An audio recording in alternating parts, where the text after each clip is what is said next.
Hello बच्चों, मैं वीरेंद्र देवांगन आपका अपना क्लास केमिस्ट्री क्लास में आप सबका बहुत बहुत स्वागत करता हूं। आज हम बात करने वाले हैं इलेक्ट्रॉनिक कॉन्फ़िगरेशन पार्ट 4 के बारे में। इसके पहले के जो पार्ट 1, 2, 3 जो मेरे वीडियोज़ हैं आप लोग देखे होंगे, और इस पार्ट में मैं कुछ जैसे क्रोमियम है, कॉपर है, तो इस तरह के एलिमेंट्स का इलेक्ट्रॉनिक कॉन्फ़िगरेशन में लिख के बताऊँगा।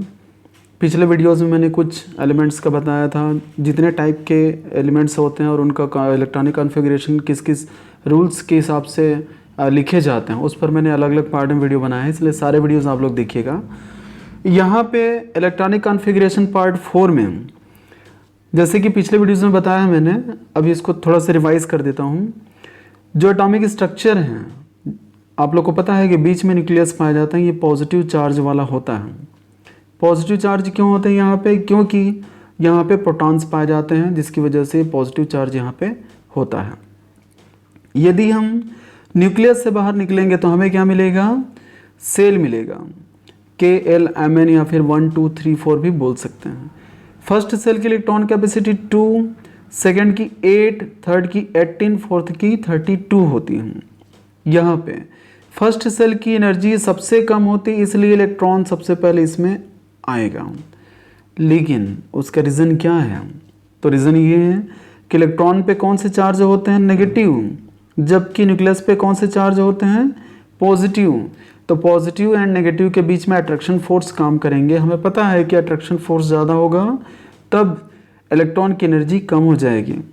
इलेक्ट्रॉन की एनर्जी कम होगी तब इलेक्ट्रॉन की स्टेबिलिटी बढ़ जाएगी, और कोई भी इलेक्ट्रॉन हमेशा स्टेबल होना ही चाहता है। इसीलिए स्टेबल होने के लिए इलेक्ट्रॉन सबसे पहले फर्स्ट सेल में आएगा।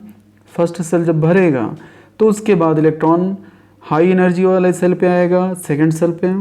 जब ये सेकंड सेल भरेगा तो थर्ड सेल पे आएगा, क्योंकि थर्ड सेल की एनर्जी सब ज़्यादा अधिक होगा सेकंड से। एंड इसके बाद इलेक्ट्रॉन किस में आएंगे? फोर्थ सेल पे आएंगे। इस तरह से इलेक्ट्रॉन एनर्जी के इंक्रीजिंग ऑर्डर में भरते चले जाएंगे। ऊर्जा के बढ़ते क्रम में इलेक्ट्रॉन भरते चले जाएंगे। तब इसी इलेक्ट्रॉनों के क्रम को हम क्या कहते हैं? इलेक्ट्रॉनिक विन्यास कहते हैं, इलेक्ट्रॉनिक कॉन्फ़िगरेशन कहते हैं।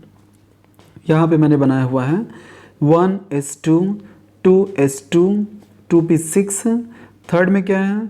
3s2, 3p6, 3d10, फोर्थ में 4s2, 4p6, 4d10, 4f14। तो यहाँ पे फर्स्ट सेल का सब सेल कौन सा? एस, जिसकी इलेक्ट्रॉन कैपेसिटी 2 है।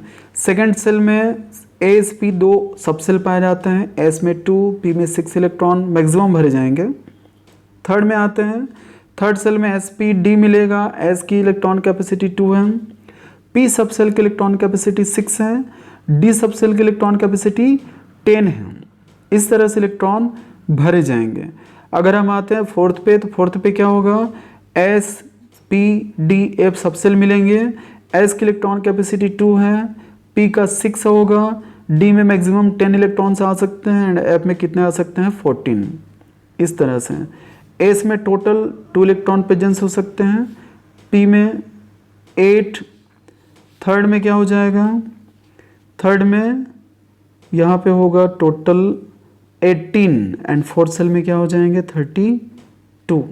ये इलेक्ट्रॉन कैपेसिटी होती है first, second, third, fourth cell की।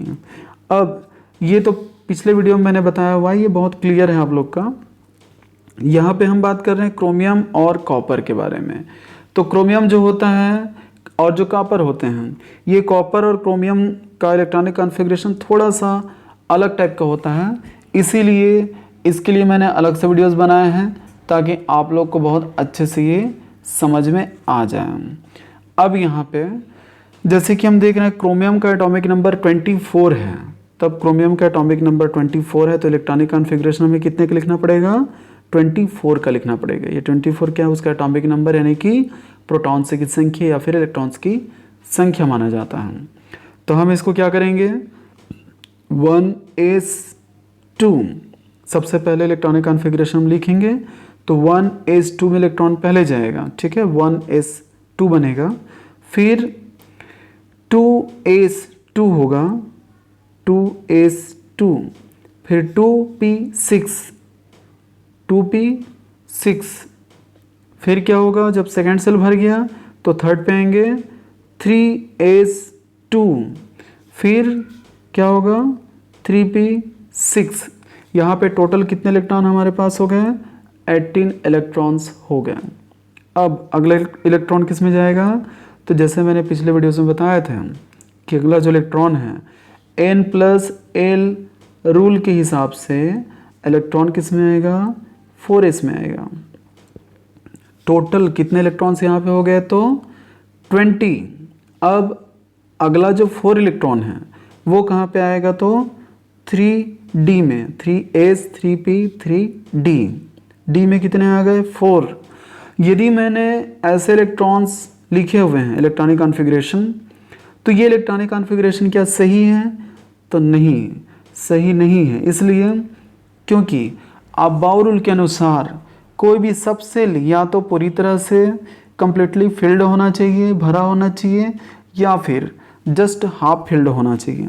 जैसे कि यहाँ पे हम देखें तो एस एंड डी क्या होगा, एस में 2 इलेक्ट्रॉन और यहाँ पे डी में क्या है 1 2 3 4। ये तो पूरी तरह से भरा हुआ है, अगर एक कम भी रहता तो जस्ट हाफ फिल्ड रहता, लेकिन ये ना तो कंप्लीटली फिल्ड है, भरा हुआ है, और ना ही जस्ट हाफ है। तो क्या होगा, ये अनस्टेबल होगा। इसे क्या होना पड़ेगा, स्टेबल होना पड़ेगा, क्योंकि ये जब स्टेबल रहेंगे ऑर्बिटल तभी सब सेल स्टेबल होगा, सब सेल स्टेबल होगा तो सेल स्टेबल होगा, सेल स्टेबल होगा तो पूरा का पूरा एटम स्टेबल होगा। तो यहाँ पे क्या करना पड़ेगा, 4s का इलेक्ट्रॉन 3d में क्या हो जाएगा, ट्रांसफ़र हो जाएगा। तो जब ट्रांसफ़र होगा तो यहाँ पे 3d का क्या हो जाएगा, 3d 5 हो जाएगा, और 4s2 का 4s का, इस तरह से।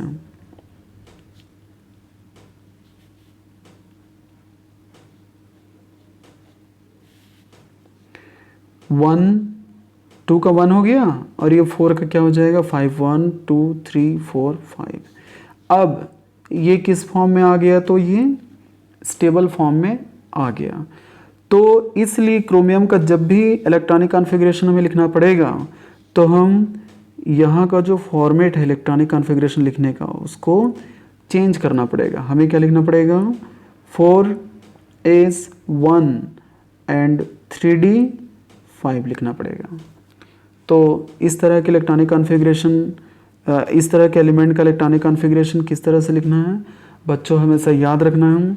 यदि हम कंटिन्यू लिखते चले जाएंगे और इस तरह से भर देंगे तो ये थोड़ा सा मिस्टेक नहीं बल्कि पूरा का पूरा मिस्टेक हो जाएगा, आपको इस पर कोई मार्क्स नहीं मिलेंगे। इसलिए इस बात का ध्यान रखना है कि कोई भी सब सेल या तो हाफ फिल्ड होना चाहिए या फिर फुल फिल्ड होना चाहिए।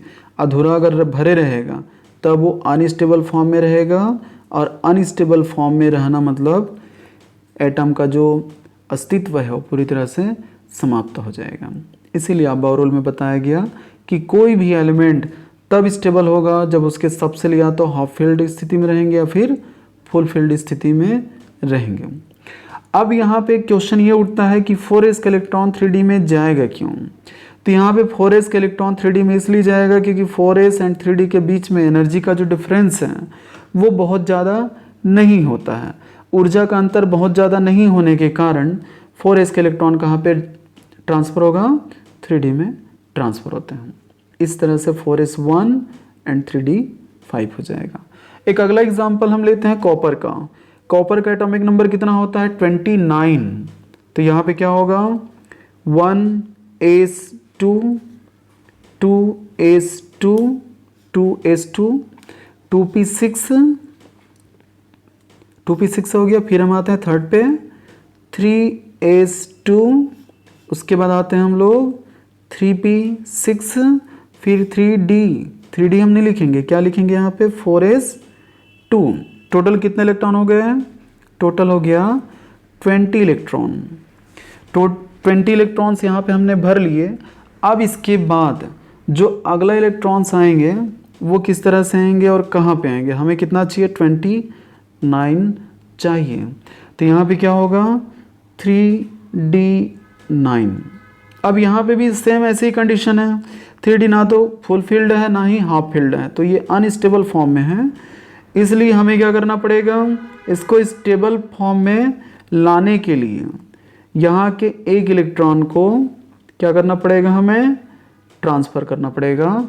कहाँ पे ट्रांसफ़र करना पड़ेगा, तो 3D में ट्रांसफ़र करना पड़ेगा। तो यहाँ पे देखते हैं, ये हो जाएगा इस तरह से,